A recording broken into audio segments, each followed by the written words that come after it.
दावथांनि सार बिथांखौ गावनि सिनायथिखौ लानो थाखाय बिखौ लाबाय लोगोसे गांसे आर'नाइजों फरायनो थाखाय खावलायनाय थाबाय।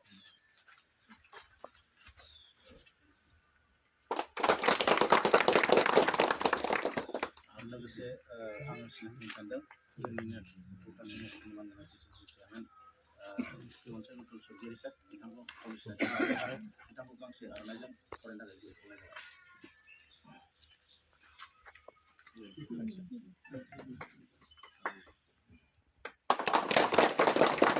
लोगोसे आंनि साथिं थांदों जोंनिनो रुसा ब्लकनि लाइमोन गांखंनि मानदारा आफादगिरि आमिर बर' बिथांखौ गावनि सिनायथिखौ लानो थाखाय खावलायनाय जाबाय। खुलुमबाय। थाबाय दा बेखिनियाव आङो हाबाफारिखौ दावबायनो थाखाय खावलायगोन। दा नोंनि बे लांगोनायाव जा जों फाइनान्सनि कमिटि फैदों बेखौ बेखेवनायनि सिगां मानगोनां सारखौ फंनै बुंनानै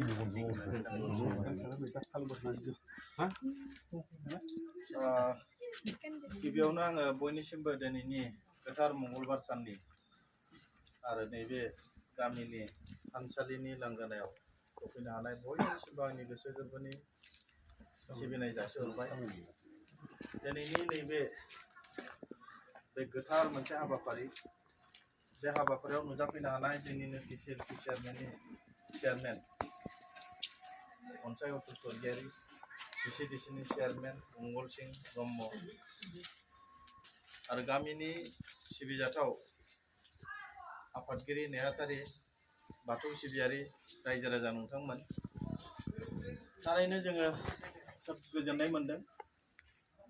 नैबे ओनसोलाव नोंथांमोननि अननाय, नोंथांमोननि बोर सारस्रिनायाव, नोंथांमोननि गामियाव मोनसेनि उनाव मोनसे जोङो रायजोनि जि खामानि मावनो हानाय बेखौ नुफुंसालियाव माने आर'ज गाबनो फैनाय गोबां बाथौ सिबियारिफोरा समस्याजों मोगा मोगि जानांनाय, टयलेटआव थांनाय, खिखरसालियाव बिराद समस्या, बे समस्याया दिनै सुफुंजाबाय। आरो बिनि बादैबो गोबां गामियाव राजुहुआ जि मोनसे अनुस्थानफोर बेफोरखौ जोङो UPPL सरकार फैनायनि उनाव मोनसेनि उनाव मोनसे रायजो राजाफोरनो थाखाय जोङो बानायना होनो हादों।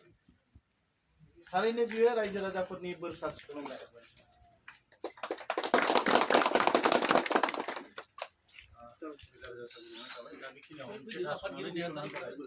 एसे दावखौनो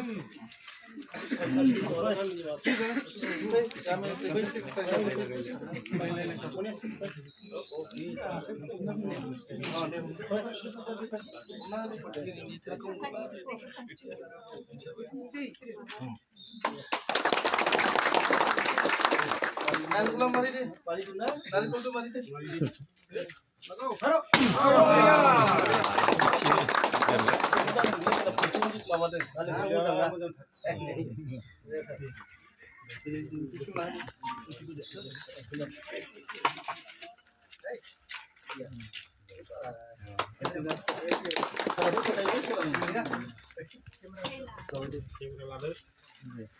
Baik cuma kagak nane, dia lazim tu boleh lazim.